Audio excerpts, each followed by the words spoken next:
गेल्या अनेक दिवसापासून समाज बांधवांमध्ये भारतीय जनता पार्टी हा समाजाच्या बरोबर न चालता डॉक्टर बाबासाहेब आंबेडकरांच्या विचाराच्या विरुद्ध चालत आहे अशा प्रकारचं नॅरेटिव्ह जे पसरवण्यात आलेलं होतं ते त्या समाजापर्यंत खोडून काढण्यासाठी आणि त्या समाजाप्रती असलेला भारतीय जनता पार्टीचा आदर असेल, समभाव असेल तो व्यक्त करण्यासाठी भारताची भीमज्योत ही नागपूरच्या दीक्षाभूमीपासून सुरू करून मुंबईपर्यंत ही भीमज्योत नेण्याचा कार्यक्रम भारतीय जनता पार्टीने आयोजित केलेला आहे।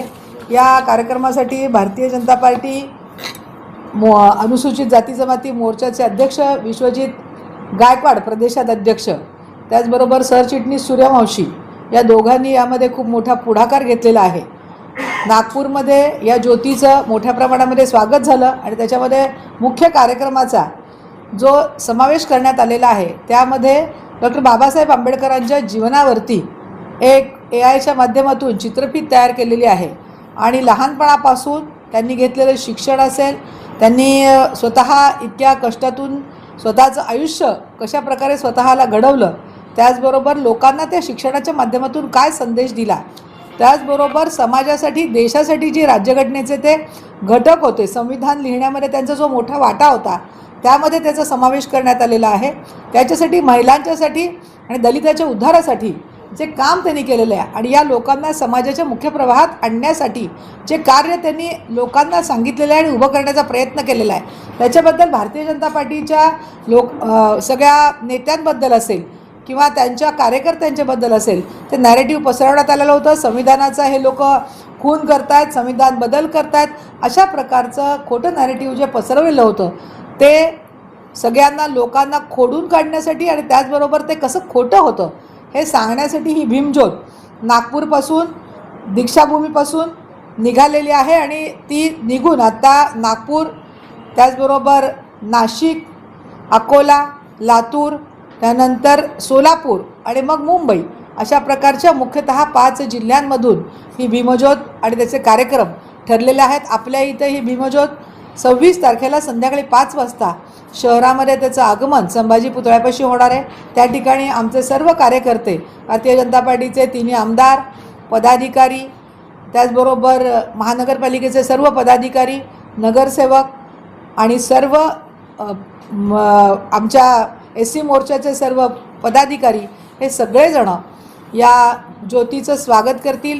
तिथे मोठी कमान उभारलेली असेल, त्याचबरोबर ती तिथे स्वागत करून संभाजी महाराजांच्या पुतळ्याला अभिवादन करून मग अस्थिविहाराला शिवाजी महाराजांच्या पुतळ्याला अभिवादन करतील, अस्थिविहाराला जातील, अस्थिविहारावरून ही ज्योत महात्मा फुलेंचं अभिवादन करतील, त्याचबरोबर अण्णाभाऊ साठेंना अभिवादन करून अहिल्यादेवींच्या पुतळ्याला अभिवादन करून आपल्या सोलापूरचा वैभव असलेले 4 हुतात्म्यांना अभिवादन करून ही भीमज्योत त्याची सांगता डॉक्टर बाबासाहेब आंबेडकरांच्या पुतळ्यापाशी होणार आहे। तिथं आपलं संविधानाचं वाचन होईल, त्याचबरोबर वंदना घेतली जाईल। त्या ठिकाणी तिथून आपण रॅलीच्या द्वारे ह्या कार्यक्रमासाठी हेरिटेजला जाणार आहोत। हेरिटेजच्या ठिकाणी मी मगाशी सांगितल्याप्रमाणे या ठिकाणी एक मोठा शाहिरी होणार आहे बाबासाहेबांच्या जीवनावरची आणि ही शाहिरी होऊन त्यानंतर नाट्य म्हणजे पथनाट्य होतील तिथे आणि त्याचबरोबर AI च्या माध्यमातून जो बाबासाहेबांची चित्रफीत तयार केलेली आहे त्यांचा जो जीवनाचा प्रवास आहे तो बाबासाहेबांच्या जन्मापासून ते त्यांच्या अंतापर्यंत त्यांनी कसं काम केलेलं आहे, लोकांच्या उद्धारासाठी काय काय केलेलं आहे, त्याचबरोबर आता इंदू मिलमध्ये जे आपण स्मारक तयार करतो आहे मोठं त्याच्यामध्ये काय काय अंतर्भाव असेल हा सर्व प्रवास हा त्याच्यामध्ये दाखवला जाणार आहे।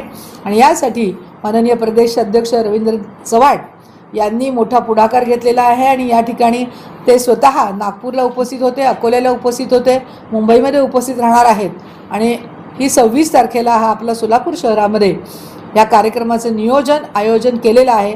यासाठी आमचे सर्व प्रदेशाचे SC मोर्चाचे पदाधिकारी असतील, सर्व शहरातले सगळे लोक असतील त्या ठिकाणी उपस्थित राहतील आणि या कार्यक्रमाचं अतिशय नेटकं असं संयोजन आणि त्याचं स्वागत या ठिकाणी स्वागताच्या कमानी उभारल्या जातील, फ्लेक्स लावले जातील स्वागताचे, बाबासाहेब आंबेडकरांच्या पुतळ्याच्या भोवती सुशोभीकरण करण्यात येईल आणि भव्य दिव्य असं स्वागत सोलापूर शहराचं, आणि सोलापूर शहरामध्ये असा अनोखा उपक्रम आधी कधी झाला नव्हता आणि आत्ताही कधी यापुढेही होणार नाही, असा छान नेटका कार्यक्रम या ठिकाणी होईल. आपल्या सर्व पत्रकार बंधूंना मी विनंती करेन की या कार्यक्रमाला चांगल्या प्रकारे आपण प्रसिद्धी द्यावी आणि हा जो कार्यक्रम आहे हा सर्व समाजाच्या कानाकोपऱ्यामध्ये पोहोचावा. आणि सगळ्या लोकांना आपल्या माध्यमातून मी आवाहन करते की या चांगल्या कार्यक्रमासाठी सर्व प्रबुद्ध लोक असतील, प्राध्यापक, डॉक्टर, शहरातले जे बुद्धिजीवी लोक आहेत, त्याचबरोबर हे सगळे बाबासाहेबांचे अनुयायी आहेत, या सर्वांनी या कार्यक्रमासाठी अवश्य उपस्थित राहावं आणि याचा लाभ घ्यावा. प्रत्येक कुटुंबासाठी, कुटुंबातील प्रत्येकासाठी Ardra mall family one stop showroom. Men's section, suiting and shirting, ethnic wear, branded wear, economy wear and inner wear. Women's section, silk saris, ethnic wear and readymade, kids and home furnishing, kids readymade, newborn dresses, home furniture, handloom. Women's section, saris, matching nightwear, hosiery and lingeries. सोलापुरातील एक नवीन destination. मॉलची वेळ सकाळी 10 ते रात्री 9 वाजेपर्यंत. पत्ता सम्राट चौक डी मार्ट समोर, सोलापूर. संपर्क 92 70 41 30 01 किंवा 92 70 41 30 02.